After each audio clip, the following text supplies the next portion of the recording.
Welcome to the sixth video in this tutorial series. We're creating a zombie shooter using JavaScript, and in this video we're going to be adding the enemy movement. So let's get started. So first things first, let me go ahead and bring up the code. Alright, cool. So now we have the code on the screen. So the first thing we want to do is we're going to add another array, and we're going to call it zombies. So this is where we're going to have all our zombies coming from, and they're going to be stored here. We're not going to have individual zombies. We're just going to spawn them and make them a part of this zombies array.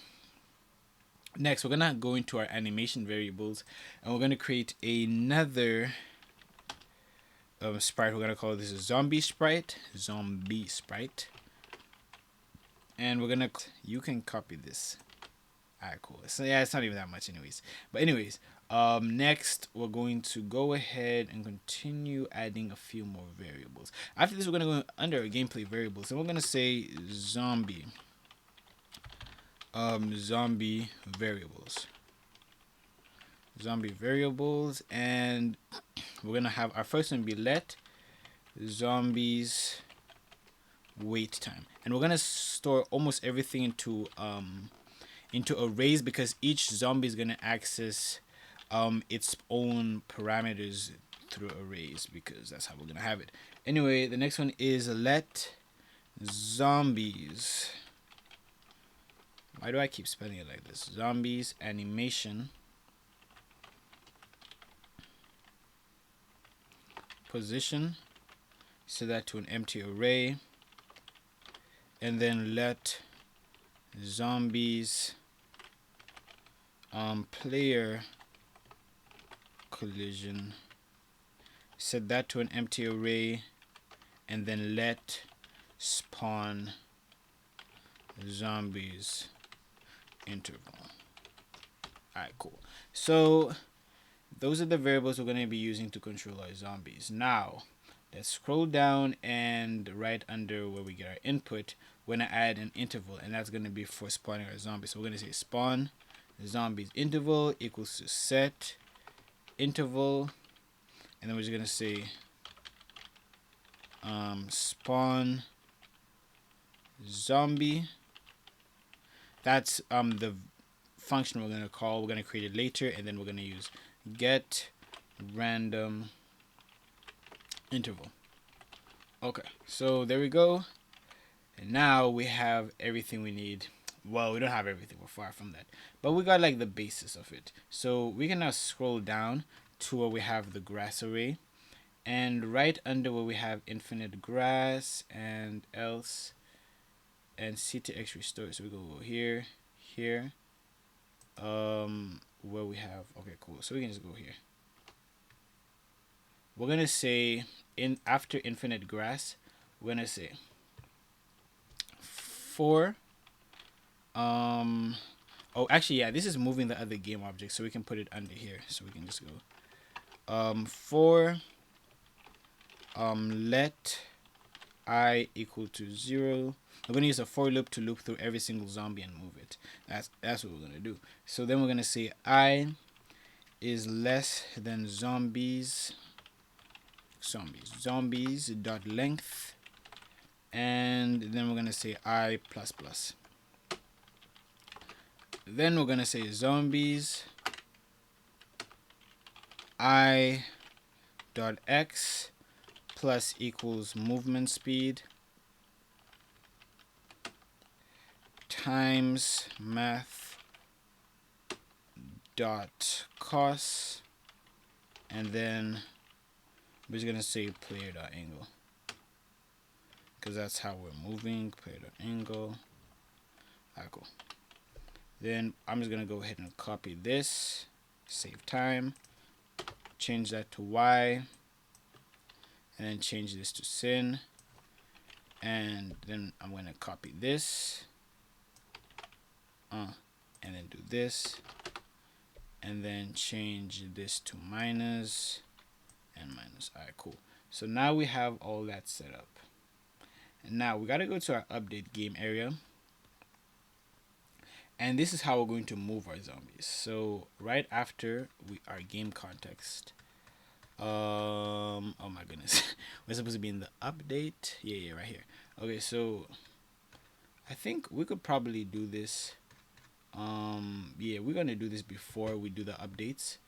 So we're just gonna say move zombies, and our zombies are forever going to move towards our player. And to do that, we're just gonna say, I'm gonna say paste the same thing again, but instead we're just gonna say, yeah, okay. So here, all we're gonna say is if zombies player collision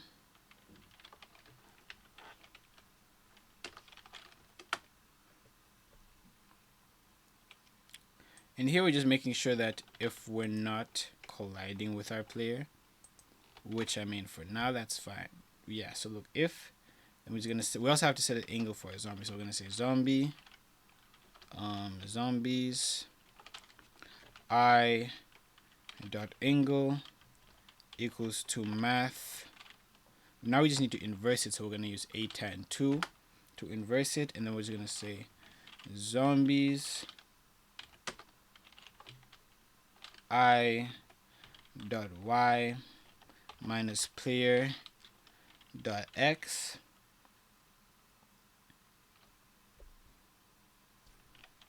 player dot y, and then we're gonna say zombies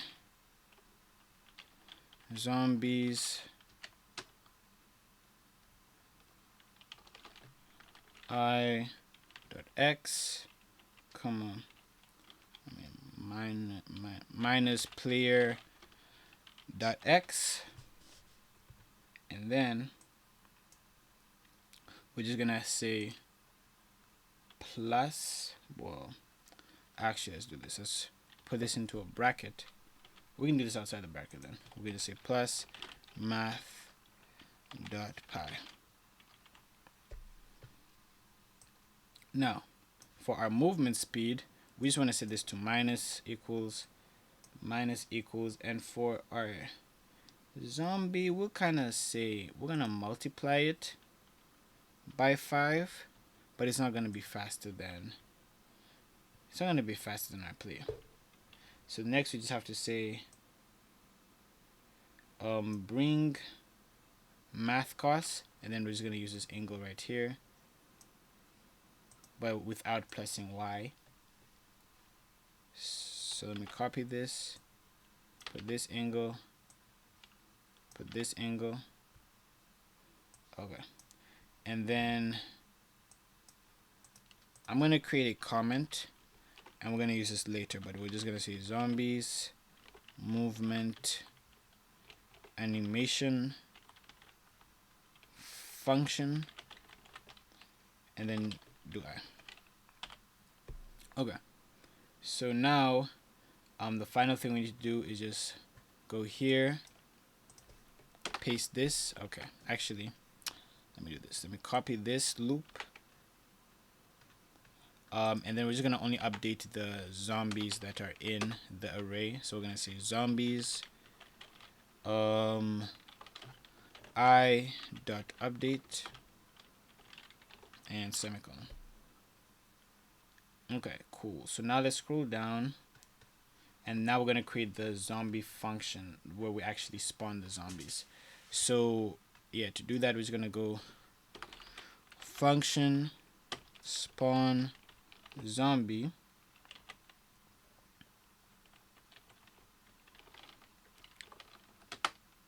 and we're gonna say let new zombie equal to new component, and we're gonna set its x size to 288 multiplied by image scale, and then we're gonna say 311 multiplied by images scale. Then we're gonna say zombie sprite, and then we're gonna say 640 let me think, 640 minus 288 multiplied by images scale. So this is now just setting its position. So it's gonna be zombie sprite 640 minus this for the image scale, and then do the same for the Y. We're gonna set it to 360 minus 311 multiplied by images scale, and then divide that. We need to divide both of them by 2, so let's divide this by 2 and divide this by 2, and I hope I wasn't blocking that. Okay, we just divided these by 2, and then images. Okay, that's pretty long. Let's continue working.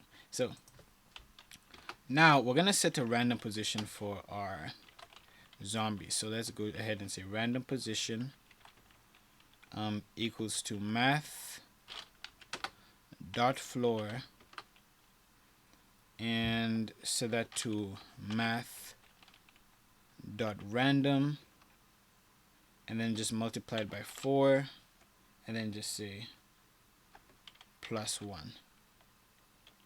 So we're gonna get a random value from 1 to 4, and then we can just use a switch case to here we're just gonna say switch random position, and then we're just gonna say case 1,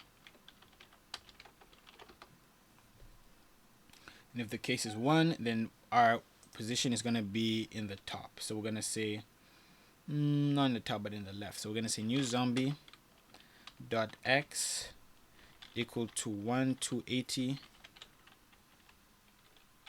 That's on the right of the screen, and then we just minus it by its size, so that that's the offset 288 multiplied by images scale, and then divided by 2. And then the only thing we're going to make random is our y. So we're going to say new zombie dot y. I'm going to set that to math dot random multiplied by 720 minus 311 multiplied by images scale, and divide that by 2. So now we need to, of course, break out of the case if it's 1. And now let me go ahead and copy this. So, okay. This. Okay. Anyways, this case 1, case 2,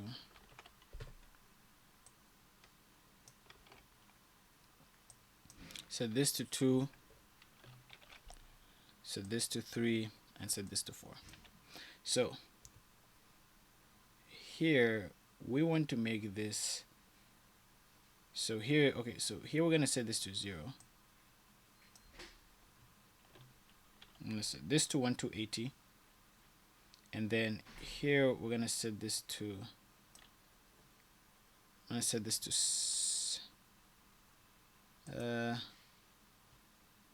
yeah, for 3 I want to set this to 720. So 720, so that means the y will be consistent, and then we're just choosing a random position on the x or y. I mean, not on the x or y, on the left or right. And then just have this. So 720. Actually, no, here we want to make this 0. So 0, 1 to 80, 0, 720, 0. And then here, so we have to do the randomness again. So let's just copy this, paste this. I'm going to say math random times 720. Here we want to make it 1 to 80, and then make that minus 288. 288. Okay, so times 1 to 80, times 1 to 80. The only difference I think we want here is no, that's good, yep, exactly what I want. Now all we have to do is say zombies dot push. So to add it to the array, we're just gonna push it, and then make it new zombie. We're gonna push the new zombie variable. We're gonna say for zombies wait time, we're gonna push we're gonna push 5, and then zombies animation position, we're gonna push 0, and then for zombie player collision, we're gonna push true. So once there's a collision between the zombie and the player, we're just gonna set it to false, so it stops looking for the what is it called, the position. No, the collision. And then we're just gonna make 2 more variables. We're just gonna make this zombie spawn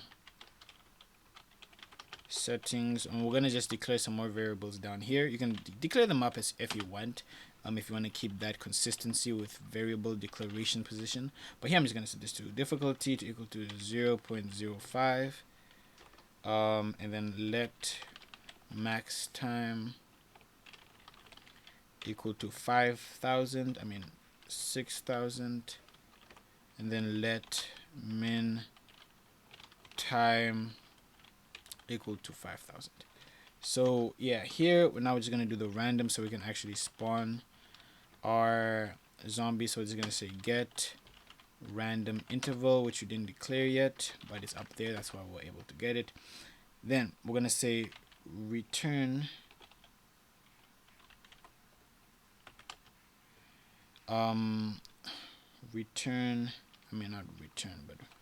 random interval between